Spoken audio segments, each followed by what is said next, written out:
us. So I want to, first of all, just talk a little bit about the term jargon, and then we're going to go into introducing our panelists and letting them join in. And it's I want us to think about why we call this panel Beyond Jargon for just a moment, right? You've all have heard, or I think that many of you have heard the term jargon, and it's often a term that is talked about as specialized language for an insider group of people, right?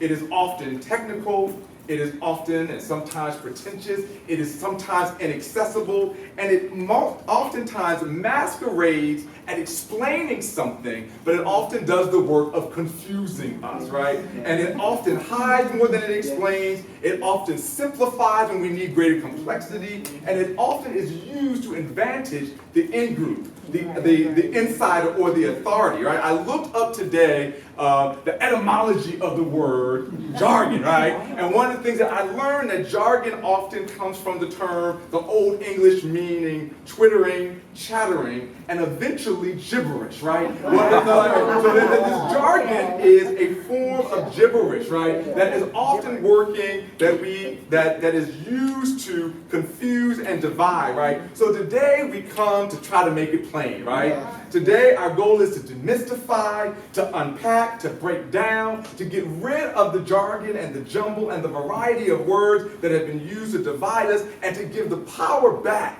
to the parents and the activists and the other stakeholders that need tools to protect and ultimately educate our children, build our communities, and craft paths for liberation, right? We have been too long promised choice, options, and diversity, right? But the real truth is that we've been receiving confusion, obfuscation, and division, right? And so tonight, our goal and our plan and our agenda is to try to push back against those things and to begin a community conversation to ask experts and thinkers and activists around the country to help us work through these questions and these concerns, and to push forward to some real action and some real clarification as we get to the end of tonight. All right? So y'all with me? Y'all ready? Yeah. So I want y'all to think through the questions that you have, to listen intently and closely, and to be ready to be engaged. This is not a spectator sport tonight, right? Everybody from the panelists to all of y'all in the room, I want y'all to be involved. So let me introduce our illustrious panel who has joined us here in the flesh to help us understand the questions around the charter school process, how we can think more profitably around public schools, and how we can think about change and transformation in our city. First, we have in the flesh, one of our panelists tonight is Mr. Keron Blair, who's traveled all the way here from Chicago. He's the national organizer for the Alliance to Reclaim Our Schools. Everybody give it up. Right beside Mr. Blair, we have Miss Marilyn Shank, the Vice President of the Indiana Coalition for Public Education and the IPS, and I think a Shortridge alumna. Everybody give it up for And finally, we have Dr. Benson, who is the president of the Camden Education Association, I think a public school teacher as well as a parent. And so everybody join me in welcoming Dr. Benson. And so one of the things that we want to do, and I'm going to move right into questions for our panel, because we want you all to introduce yourselves a little bit more, and then we want to get into these questions about what do we mean when we're saying charter? What do we mean when we're talking about choice? How do we think through the questions of privatization and equity and access? We want to break those things down. And again, we want to do it comparatively, right? And one of the things that I think is so exciting is that we have folks from Indianapolis, from Chicago, from Camden, and from Georgia, where you're a professor but has done work on New Orleans with Dr. Kristen Buras, right? And so we have this broad swath of information and access, so I want us to jump into that. So if you all don't mind, I'm going to start here with the folks who are in person, and we're going to work our way through. But I want to ask the folks, and if you could give me 2 or 3 minutes, right? We got to keep it tight. Describe how you became involved in this fight for public education, right? So I want you to tell us a little bit about how you became involved and why you think this fight or is so important for us to gather here at 7 o'clock on a Wednesday night and to talk about it in this kind of way. So how did you become involved and why is it important for us to begin to think about it and do this action? Okay. All right, let's start with Keron. Hello, everyone. Thank you for having me. So I've been the national director of the Alliance now for about 4.5 years, and EROS is, in a lot of ways, the country's largest education coalition. We bring together the two big teachers' union, the Service Employees International Union, parent organizing networks, student organizing networks, philanthropy, legal groups. And our work is essentially to ensure that we continue to have and that we expand access to quality public education around the country. And I got involved with EROS. I have been now the director for 4.5 years and is the first director of the Alliance. And I came to the United States 18, 19 years ago. I moved here from Jamaica. I lived in New York. And my first stop was a public school on Long Island. And it was in that context that I came to understand, and at the time I don't know that I could articulate or verbalize the critical role that public education played in our democracy, but also as a pathway for folks who are coming to this country from any number of countries around the world. And so for me, when I was asked to come to EROS, that was part of the impetus, that I understood that public education, and we say it all the time, functions so critically in terms of our personal lives, but also in terms of our social life, in terms of our democracy. And I understood that public education in a lot of places is under attack, and that if the forces that are aligned against us win, what we have to lose is entirely too much in order for me not to be involved in this fight. And I came to EROS bringing years of campaign experience at the city, state, and national levels. And our objective was to build the kind of campaigns that would ensure funding, that would ensure quality pay for teachers, that would ensure positive discipline in our classrooms, that would ensure parent and community involvement. And so those are the kinds of campaigns we run. And for me, this is about how we make sure that young people all around the country, immigrants come into this country hoping for a better future, have access to the kinds of institutions that have made my own life and my own journey possible. And so that's what brought me to EROS, and the fight is real. It's exciting and tiring, and that's what keeps me. As Joseph mentioned, I'm a Shortridge grad in the late 60s and an IU grad in the early 70s, so activism was very big in that era, and I just never outgrew it. My family's gone to IPS schools of all sorts for generations, and Bryce Shank, our middle grandson, just started kindergarten last Monday at Eliza Blaker. So then we have two grandsons in public schools in Philadelphia, which also have an interesting history of public school craziness going on in Philly. So they're in a very good situation now, so I'm glad for that. I also am the current president of the Shortridge Alumni Association, so I still have a great stake in that school. My business life has been in public relations and communications. A lot of my clients were public school districts across the state, so I understood the problems that public schools were having, particularly in the areas of funding. And for 13 years, I worked on the Indianapolis Public Schools Capital Improvements Program as we were going through and renovating every school in the district in a 13-year period. We didn't get to do the fourth phase, so we didn't quite get them all done, but those are coming online now. But that was part of my job, was to work for IPS and do community outreach and make sure people were involved in the process when we were renovating or replacing their schools. Because of that, there's been a lot of crazy legislation where cuts have been made in school budgets, and those tend to affect IPS and Gary worse than they affect any other school district in the state. So in the course of that, I helped IPS with messaging and things, taking things they couldn't say and saying them for them as an outside force, organizing some rallies, building some coalitions to say what other schools are in this boat with us, because the legislature pretty much does not care about IPS and they don't really care about Gary. So we have to find friends that they do care about, otherwise they're not going to listen to us.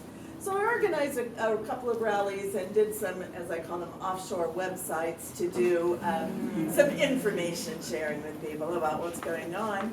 And so we stemmed some of that in 2007, 2008, or at least as we called it, made it less bad. And then in 2011, when funding was rearing its ugly head again, how much money and how much power we have. Yeah. But part of it starts with these bills from the American Legislative Exchange Council that come into our General Assembly that for the past 10, 20 years, they have disrupted public education. They have said, oh, you have to follow this. Oh, you have to do that. Oh, we're not doing that anymore. Oh, we have this test. Oh, well, now this test that was just supposed to be for seeing how the students are doing is being used to punish you. It's being used to give your school a grade. It's being used to close your school and replace it with something. Well, that was a giant conspiracy. But one of the ways to weaken your public schools is to change the rules on them every single year, to make their funding very unpredictable, so they have a budget that now doesn't work. They have to lay off people or figure out how to do more with less. Disruption has hurt public schools, and that didn't happen in a good way. Who wants to jump in next? So centering the idea of jargon, disruption is certainly one of those sort of jargon terms that gets sort of thrown about. Be honest about my orientation, I'm a socialist, so I feel certain types of way, about sort of neoliberalism and privatization of public goods or public services. And I feel like fundamentally the question is, does public good win out against wealthy private interests? And I feel like that in public education, around the imposition of specifically corporate charter schools in low-income urban areas, that fundamentally is questioned. And I sort of look at other public policy issues to sort of help me place where we are. So think about this. So there were 2 mass shootings within the last week in El Paso and also in Dayton. Prior to that, in Sandy Hook, when those poor little babies, I believe it was in Connecticut, got mowed down, there was a poll done in America, with the American public, and 91% of the American public, that's across all political ideologies, races, incomes, 91% of the American public wanted tougher gun restriction and gun laws. But at the time, I think it was Speaker Boehner, never brought that issue to the floor for a vote, or Paul Ryan, never brought that issue for a vote. So what that tells me is that there's an issue between that impacts the public, there is public concern. There's an issue, even when the public cares deeply about it, and they're overwhelmingly on one side of this, private interests still win out, unfortunately. And we're seeing that happen within public education, specifically in areas where there's high marginalization and low political representation. Here's to really just think about it. What politicians really represent the interests of low-income minorities, specifically in education? Very few. And we're seeing the byproducts and the consequences of that when we look at public education, what's happening to public education in urban areas. And we see the extraordinary influence that wealthy individuals that Dr. Buras just referenced, how they're able to influence what education looks like in every urban area across the country. And it's being influenced by very few wealthy folks who have no touch, no reach, no relationship to any of these types of schools that our kids go to. It's very problematic. Disruption is one of these jargon terms to justify the thing that they're doing. And unfortunately, over the course of 30 years, we think about Waiting for Superman, when you think about Dangerous Minds, when you think about movies like Lean on Me, they're enormously influential in the public psyche.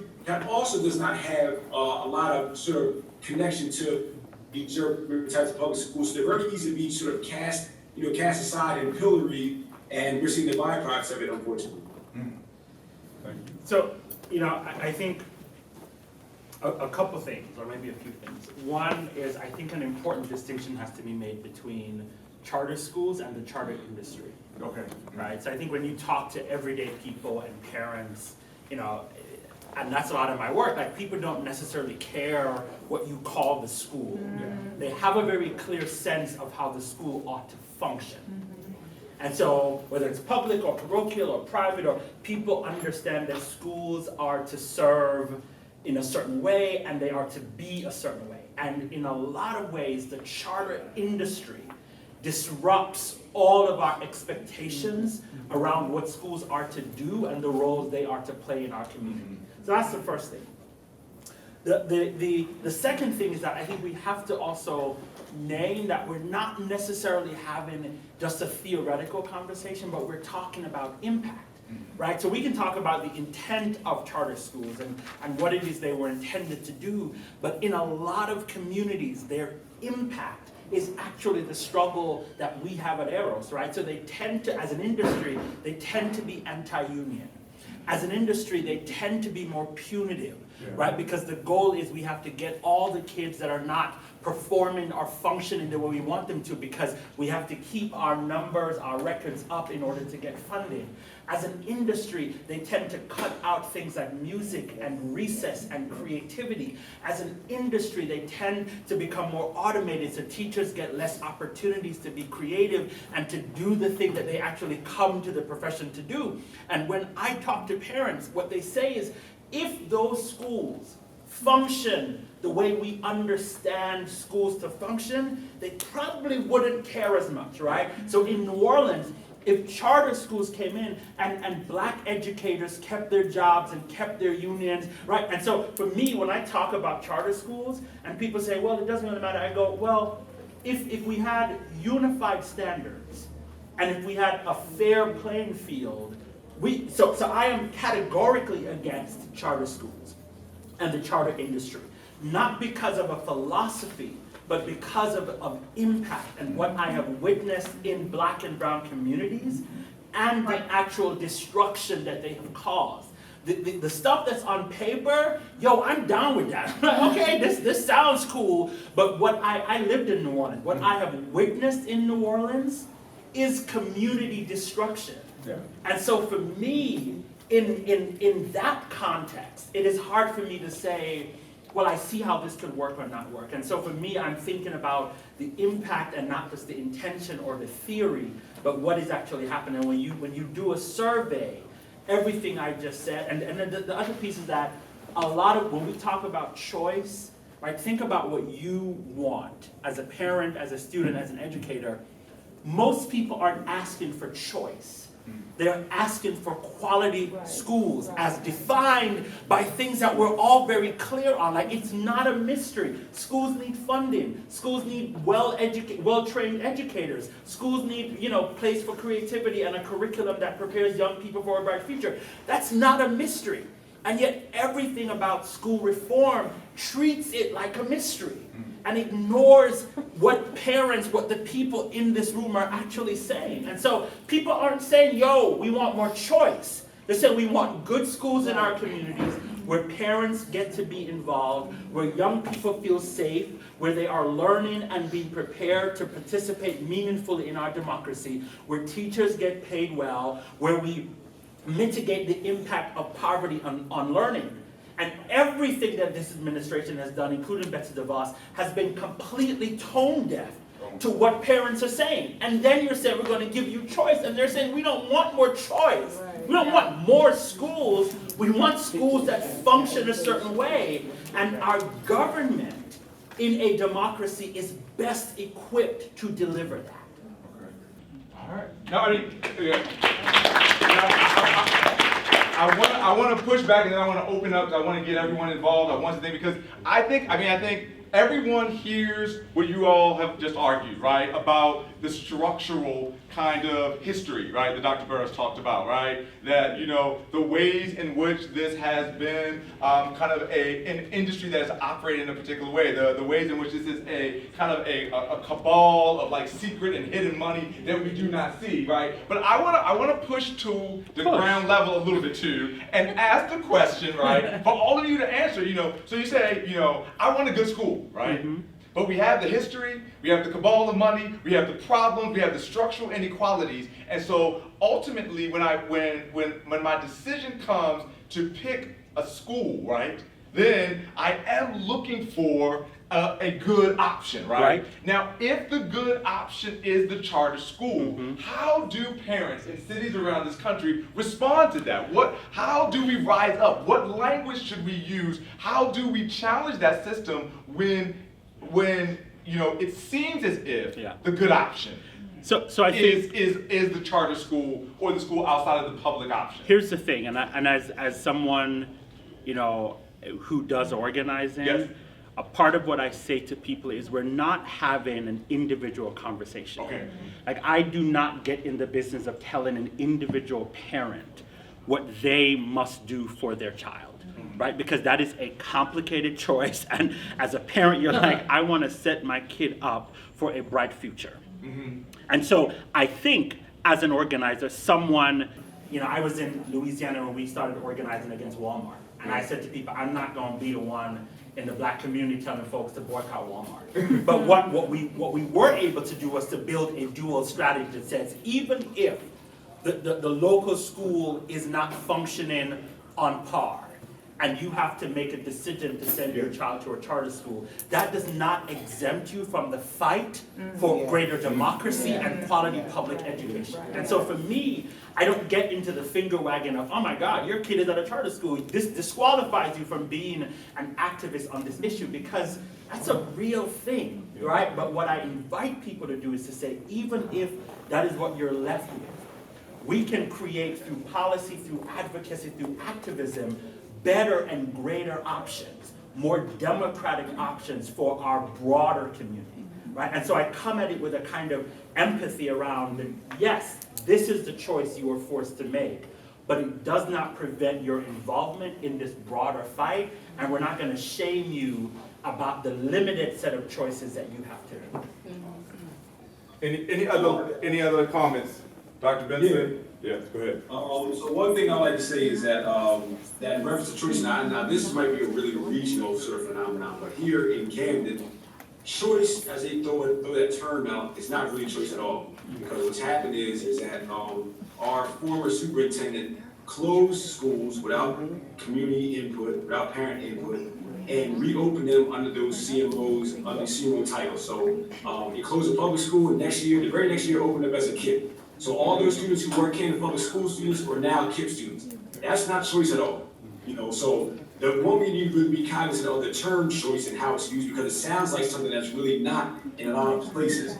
Also, in reference to a comment I heard earlier, is that when we think about choice, we think about sort of a marketplace, and again, this is sort of real neoliberal sort of concept of public services.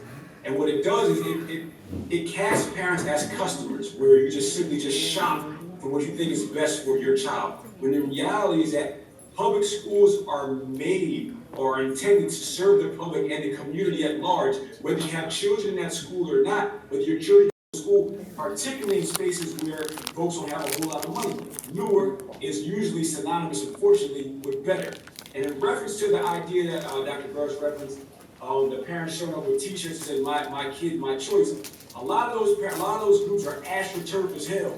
These outside groups pay lots of money to have somebody from the community take on this role of organizing parents, who then in turn pays these folks, not always parents, but community folks, pays these folks to go out there and represent the interests of these corporate brand charter schools. It's a farce and it's fake as hell, but money a lot of times unfortunately wins out.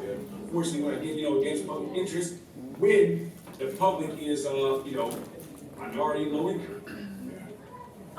I would add for the original question of what would you tell that parent who says this charter is the best option for me is, and this is asking them to do extra homework here, ask who's on that board of that charter school. Ask when they meet. Show up for the meetings because they're not elected. They don't always meet in public. They don't always have their schedule out there. The minutes will be extremely hard to find.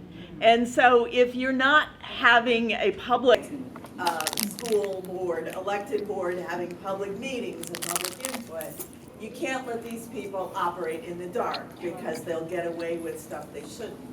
On the next level up from the parent side is the whole idea when we were chartering new schools for Indianapolis, and the mayor's office had that ability before lots of other cities did, was to do something new. Well, if you read the applications, they frequently duplicated something IPS was already doing. So they lied about, we're doing something different here. They didn't even know what IPS was doing before they said, oh, I want to do that. And I think you'll still see that on the state level. And for a long time, those two boards never met a proposal they didn't love. They were all like, what a great idea, let's go do that. It's like, did you do any research to see if this already exists or if there actually is a need for it? And we just learned that like 6 Indianapolis charters are closing and 7 new ones are opening. It's a shell game. It's an absolute shell game. I will also say that several years ago, someone who is a political consultant, and I will not name names, came to us and he had been on the other side. He had been in the meeting where the privatized corporate people, the charter industry, as you said, met. And the whole thing they were told was how much money you can make and make it in the first 3 years. Because they all knew that after 3 years, no one's gonna see any results and you're gonna have to change.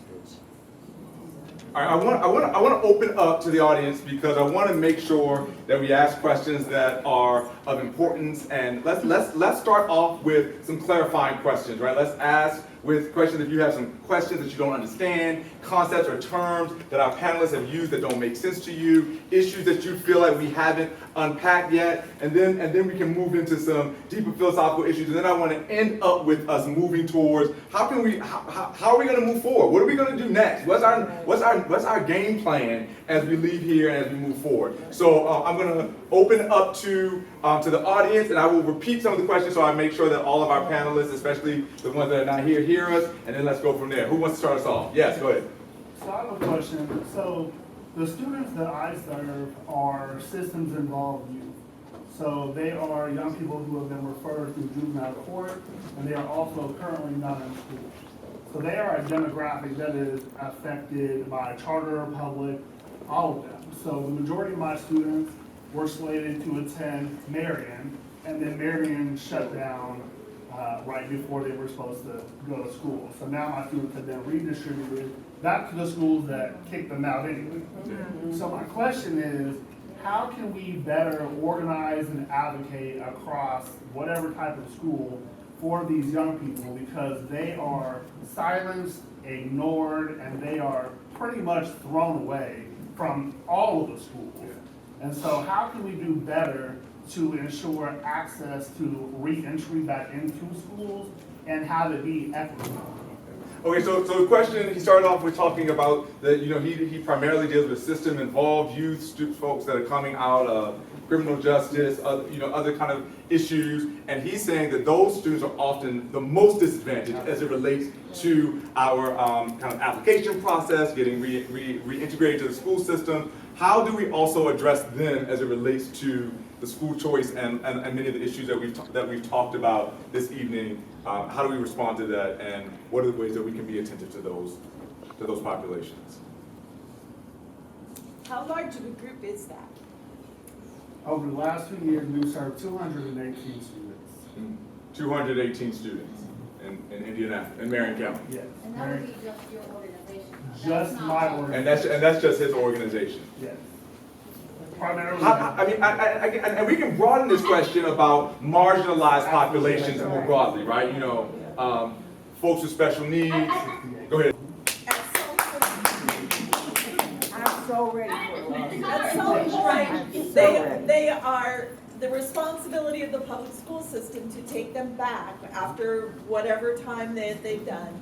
And if they can't be served, then it may take a lawsuit. I mean, I certainly would advocate on their behalf and say, what are my options? Let's find options for all of these kids. And if you can't, you're gonna have to sue. All right. I see a hand back here. Yeah, John. I have a question for Dr. Benson. Yes. Dr. Benson, you have a question coming for you. In regard to Rollin Martin and his school choice, his black choice movement, and in regard to the paper you wrote to black education reformers, be careful whose interests you're serving. Could he expound on that, Rollin Martin and telling the black community they may not be really helping by supporting reform? Did you hear that question? No, I was going in and out a little bit. I think I heard a little bit, but if you just elaborate. Yeah. So I think he was referring to I think a paper that you wrote about Rollin Martin. No, and, it was not about Rollin Martin. It was about to school black folks who support school choice. Be careful whose interests you're serving. You think black folks who support school choice, be careful whose interests you're supporting. Can you expound on that a little bit? And Rollin Martin's movement. And Rollin Martin's movement as well. Yes. Rollin Martin is a real big, he's on the board of 50 CAN. Yeah. And 50 CAN is a real reforming type of group that funds sort of corporate ed reform all across the country, which is really disappointing because when we see, especially when the black community see Rollin Martin, it's a voice that we trust, we've learned to trust over the years. And the paper was to the black education reform establishment, be real with whose interests you represent.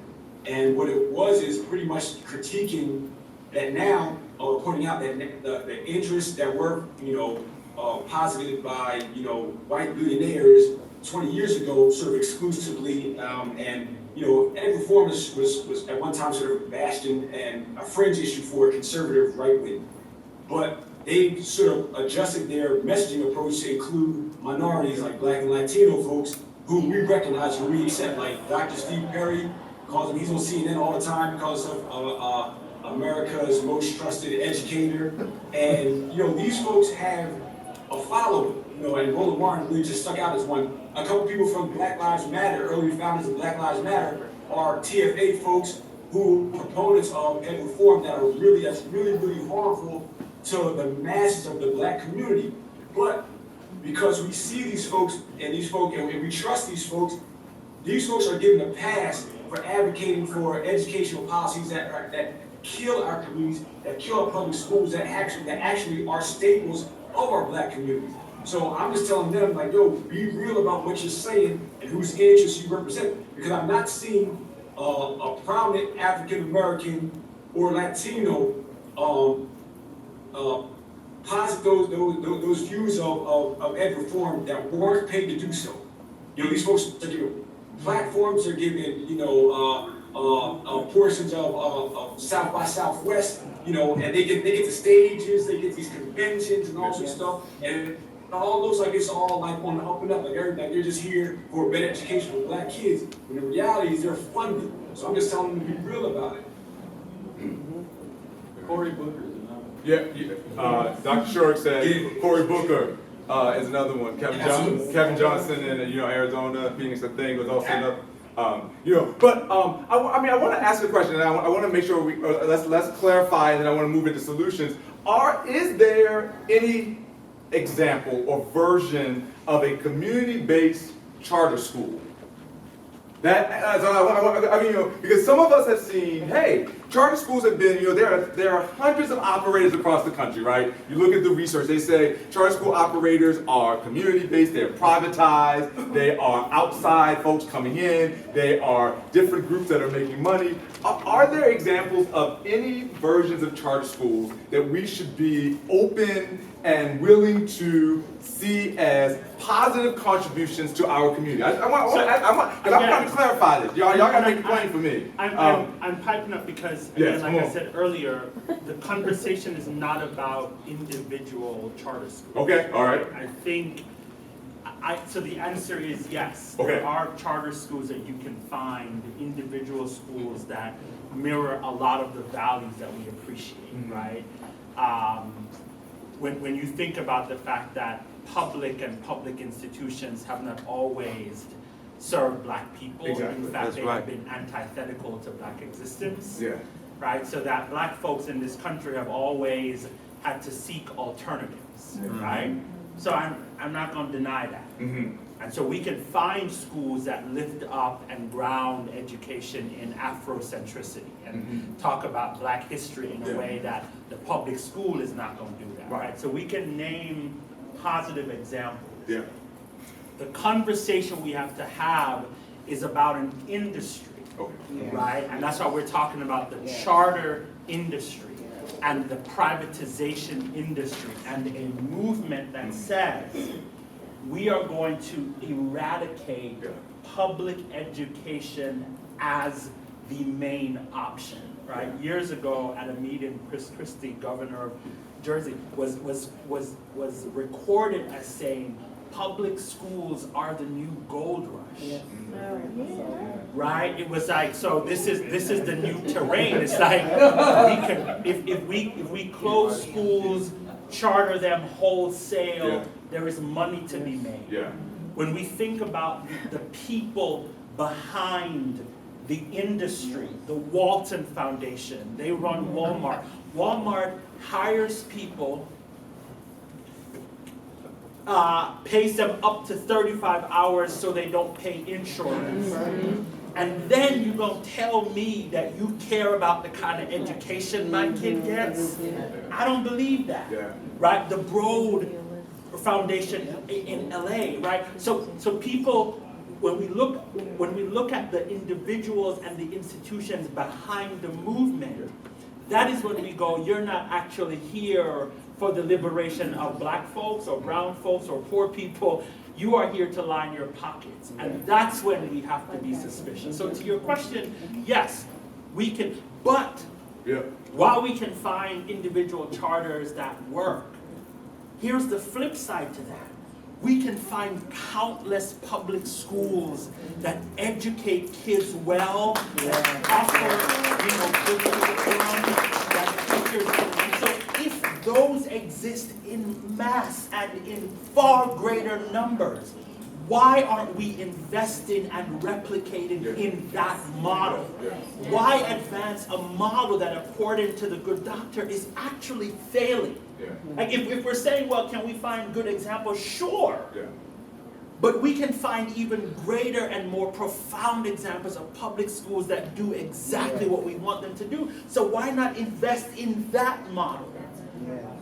Why divert resources from something that works if we invest in it to something that by and large isn't working the way we want it to work, and then say that's what we're going to invest in? And that's when I go, I'm not I want to invite some of our other panelists because I want us to now unpack in this last 15 or 20 minutes, what does it mean to invest in them, right? Because I think that, again, I think we're in agreement, right? We see the arguments that are being made here, but now we got to figure out what does it mean to now stem the tide against this movement that has been moving and operating against our own interests, right? How do we push back? How do we resist? How do we stand up against it? How do we invest back in, a crumbling infrastructure in many ways? What do we do next, right? What are our next steps? If you had to give 1, 2, 3 suggestions about how we move forward, what do they begin to look like? What does it mean to invest? Unpack that for me a little bit. So I think I would also offer that because of the work that I do nationally, the evidence does not even support the claim that the institution is crumbling. Right? In neighborhoods that people pay, maybe too high property taxes, in white, public schools are working. By and large, public schools work, if we invest in them. The schools that we're talking about are the schools that we have. When we say invest, we mean you tax folks who live in the neighborhood and you put those taxes into schools. Okay. You pay teachers a decent salary. Yeah. You end the school to prison pipeline. It's not about suspension, it's about support and offering young people alternatives. You have a curriculum that is relevant to the culture of the people being taught. You have educators that look like the people they're teaching. I mean, this is not mystery. Yeah. You have schools that don't look like prisons, right? That's not mystery. That's what investment looks like. And in this country, in the wealthiest country in the world, we can actually afford to do that. We fund Title I. We released a report last year that says, since Title I, since the inception of Title I in '65, it has never been funded at the very mandate that Congress gave itself. And so we estimate that $538 billion has not been invested in Title I and IDEA. So investment looks like actually funding Title I so that we can stem the impact of poverty and learning. And what are we to do? I think this room has to begin to organize. And so we have to bring stakeholders together, parents, educators, students, concerned citizens, and build power. And power is the ability to bend the democracy in our direction. And so we have to double and triple our numbers and say, let's take action. Let's show up at the State House and demand policy that works in our favor and say that until such time, we're not going to leave. So that's the solution, that we have to build a counterweight. We have to build power and build alliances that then we take to policymakers and we demand action in our direction. Answer that. I think David So I Harris agree is with wholeheartedly. Harris is with the city fund. And as a teacher union president, I think it's important to recognize that the teachers union has a unique role in all this. But I'll be honest in this, and that I'm not sort of looking back over the course of this sort of reform movement over the course of 20 years. I'm not actually seeing where the people actually win. You know, in this, the Chicago Teachers Union were putting up really vociferous fights in 2012, you know, under the leadership of Keron Blair, and they saved the school. But since then, Rollin Martin has still been closing schools by the tens, you know, and I think like an exorbitant amount of schools have been closed even since those teacher strikes that were supported by the community as well. But so the focus can't be necessarily on fighting to win this battle, but the responsibility of still resisting because it's the right thing to do. You know, so in that, I use my position as the teachers union president to try to engage our educators to fight alongside the community in a variety of issues, not just reach out to them when the community, when we need them, but actually be there when they need us. So keeping that in mind and recognizing that, you know, everybody wins in Camden when our public schools are here and they're present and they're vibrant and they're filled and open. We sort of developed a strategy that honestly I can tell you I'm not sure worked, but helped provide a sort of framework to sort of continue on the fight another day. So one thing that we really went after is working to boost our enrollment in our district, because one of the justifications you hear all the time is that we're closing the school because the building is underutilized. But really, that's not most of the time it's not an organic sort of occurrence. It's actually orchestrated by things that happen downtown and funny business, you know, in the mayor's office, and also through the common enrollment process. So we really work to sort of protect our enrollment and make it visible to the community what we're trying to do. We also try to make a real effort to rebrand our teachers and our teachers union and our schools, because think about over the course of 30 years, we've been hearing nothing but our urban public schools are terrible places to learn. And hearing that sort of message over and over and over again over the course of decades, just like any sort of advertising, you know, it works. You know, think about there's a reason why companies pay millions of dollars during the Super Bowl to advertise during that moment, because they know advertising works. And it works both ways. You can advertise how great charter schools are, but you at the same time, you can get the sort of repeated message that urban public schools are terrible, and as parents, you want to avoid these spaces. So we had to actually work to rebrand what our public schools are in the public conception. So We work to talk about all the great things that are going on inside our public schools. We work to celebrate things that our teachers are doing inside the classroom. We work to celebrate our students. And we even posted like all the kids who are graduating in the city and all their college acceptances. Because if you're hearing that, Camden High and Woodrow Wilson are shitty schools, but actually you're seeing that our kids are getting accepted to Syracuse. Our kids are getting accepted to North Carolina A&T. Our kids are going to Coppin and all sorts of stuff. It begins to start the argument that our kids are not moving forward. It's really hard to push back against when we actually see in black and white the proof that colleges are recognizing the greatness that are in our schools and in our students, and it's hard to actually sort of forward that same argument these schools are terrible places. But lastly, what we did as a teachers union, we really started punching back at the superintendent personally in that narrative that our schools are terrible. And you can't have leaders that are more concerned with making friends and more concerned with sort of sustaining this sort of status quo that teachers unions sort of take up, like benefits and salary, and ignoring all the realities that are there that our communities are being oppressed. And we call the people out. We call the superintendent out, and we did every opportunity that we could. Now, we experienced what thought was success, but ultimately, because this is not necessarily an individual battle, it's an ongoing struggle where you feel like there might have been success this year, they change their tactics in the next year, and we have to change ours as well. So the reality is, the whole thing is about sustaining the fight, living the fight another day, and keeping the energy there. The Network for Public Education met here, their national meeting last October. And for those of us who've been on the front of various fights, it was like, I found my place. I found my people. There were people there from all over the country who were fighting this battle. And they came together, and the presentations, there were several watchdog groups who have very clever ways of watching what's going on and connecting the dots. So I learned a lot at that meeting. They meet again, I think, in Philadelphia in March of 2020.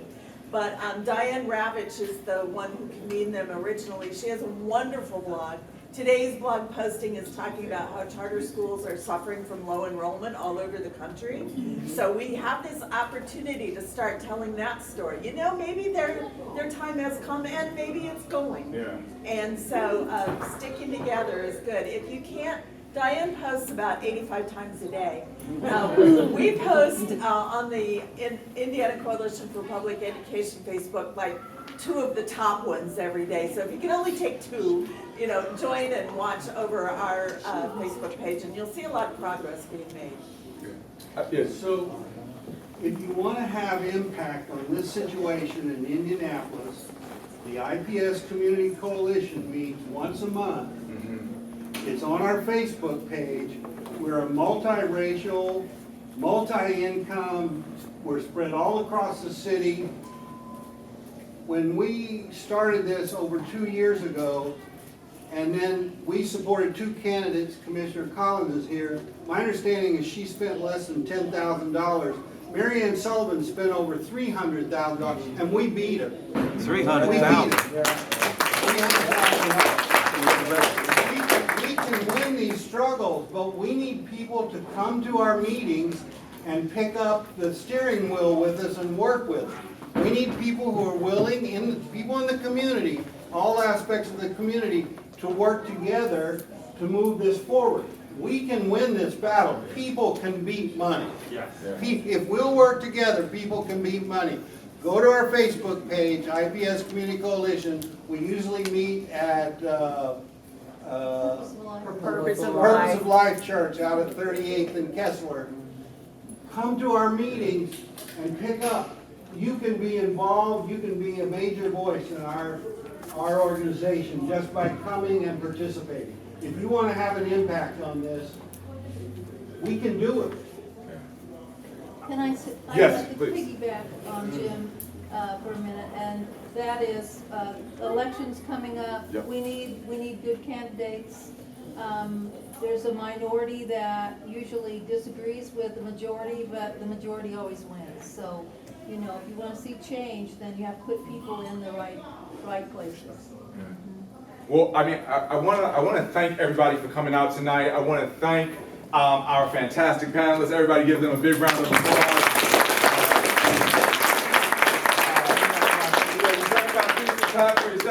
each other, yes. And you know, we got some great solutions here. I mean, Dr. Buras, you were talking to us about remembering to look out for that city fund, right? You're saying that we need to keep our eyes open. Dr. Benson talked to us and reminded us that we've got to elevate, and Dr. Buras, you were on this same page too, elevate the positive stories of our public schools, challenge the negative, stereotypes and stories that have been told about who we are and what we've been doing, right? Keron, you were talking to us about really calling our policymakers and our folks to live up to the promise that they've made us. You talked about Title I. You talked about really calling people up to living to that vision, not believing the story about the failure of public education. We have the power in this. Robin D.G. Kelly, I think that in the intro to your book, Dr. Buras, told us to ask ourselves, what are our freedom visions, right? What are our freedom dreams? Like, what can we really believe, right? What can we really hope for? We've got to imagine bigger. We've got to imagine better. We've got to think harder under these conditions that we find ourselves in, because we all we got to get this done, right? We've got to do this. We've got to do this together. And I want everyone, and then Ms. Shank, you also reminded us that we've got to go down and sit in and make sure that our public and elected officials stand up and are held accountable to what we need and what we want and what we are hoping for our children, so that can happen day in and day out. So I have one comment in the back I'm going to get to you, Sharika, but I want to just end with this too, to say to everyone, is to remember that I want you all to sign up at the end. I'm not letting you leave without doing that, because we've got to get your names, we've got to build a coalition, we've got to share important and decisive information, and we can't get that to you if you don't sign up and get the information that we're willing to provide for you. So make your quick spiel right here. My quick spiel, I'm Kristen Buras, I'm one of the members. We had you sign in at the beginning, so we do have your email addresses. But if you want to become a member of IPSCC, we do have forms here for you to fill out. I greatly appreciate it. As well as, we don't have any money. I'm a former campaign manager, so I'm still, I have a little donation jar just to pay for a little bit extra pushes on Facebook and those little things. We greatly appreciate it if you would make a little donation tonight, if you can. Thank you. All right, and then I'm gonna leave you with the last comment of the evening. I just want to remind us all that the solutions that the brother gave and joining this coalition is a wonderful thing. We got to do the hard work, y'all. We got to get to parents. Yes, We've got to educate parents, and we can do so through our churches, through our social organizations, because most people belong to something. Yes. Be good if everybody belonged to this, but everybody doesn't necessarily. But I mean, that's the hard work. I worked with the PTA for a number of years. Of course, I'm retired from IPS. I work with parents. That is the hard work, but that's the work we have to do. Yeah. Because parents don't know. Exactly. The challenge tonight is that grandparents. We've got to share this information. I'm challenging each and every one of you. You have to go and tell 2 or 3 people about what we talked about tonight. 2 or 3 people who have been asking questions about this, who have been concerned or impacted by this, that you can go out and tell them about what we've learned, give them resources, connect them to these organizations, have them read some books, have them read some articles, have them join some committees. This is the way that we change the community that we live in, right? We activate one another.